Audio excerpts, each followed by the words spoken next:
Mixed one, essential. Crazy. So your dad would come in, you said drunk, just blasting blast some Tupac and stuff Hell like yeah. that, Yeah. and you weren't interested that much. What was Yeah, not the really. influences? You said Tech Nine. Like, what was your big influences Yeah, when you I- first heard I- these guys? What was it? I really like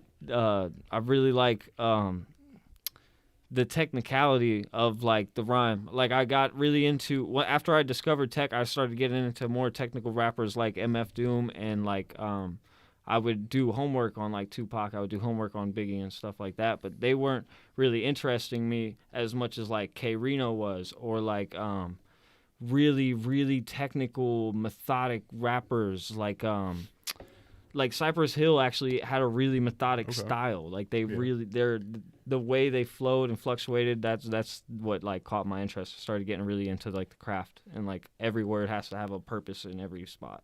Okay. You know? When you were making music, you actually write it all down. I saw you doing this. That's why I'm asking. Well, yeah, I struggle. My writing process is really wavy right now. My writing process, for the longest time, it wasn't writing. It was just saying it over and over and over and over and over and over again until I figured out where I wanted everything to be. Lately, I've been trying to get back more into like my poetry roots. When I was really young, I would write poetry and not have anything to do with hip hop. So lately, I've been trying to write without a beat and just trying to get something down, these ideas, and then I take my beats that I have, because I got a really great producer. Apollo Rockin is a really, really, really great producer, dude. Big shout out.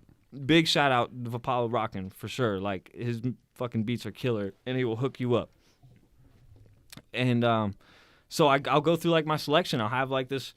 I'll work on this fucking like essentially a beatless, rhythmless just poem for a week sometimes, just working on a rhyme, and then I'll go through my catalog of beats and I'll pull it apart and pull a hook where I want it. And so yeah, right now I'm in the writing phase. I'm trying to give people more emotional music, but I have a new drop coming out this month, and that's not gonna be like that. It's gonna be I'm getting what I was doing.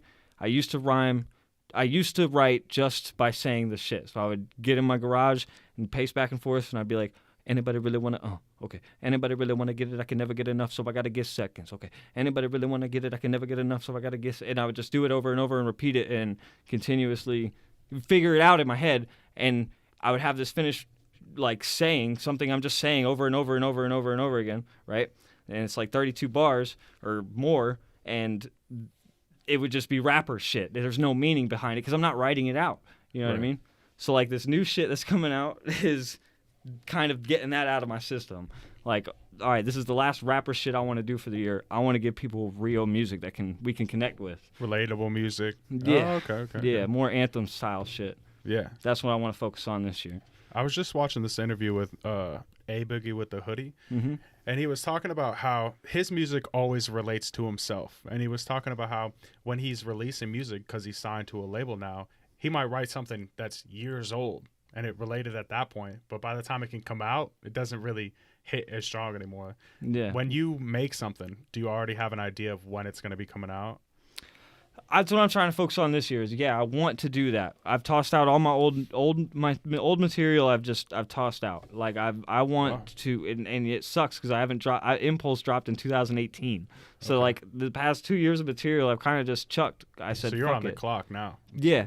I want to establish my time. I want to be in there at that time. I want to have this done then. Like I'm trying to keep a good schedule this year. Good organized energy for the whole year. You know what I mean? So yeah, I decided that I want to pick my beat or write my song and then get my beat, and I want to construct it, put it out, construct it, put it out, construct it, put it out, simultaneously working on the second album for next year's drop. Wow. Yeah. So you're really planning ahead now. Yeah, and I'm really staying up way too late every fucking night working on goddamn raps.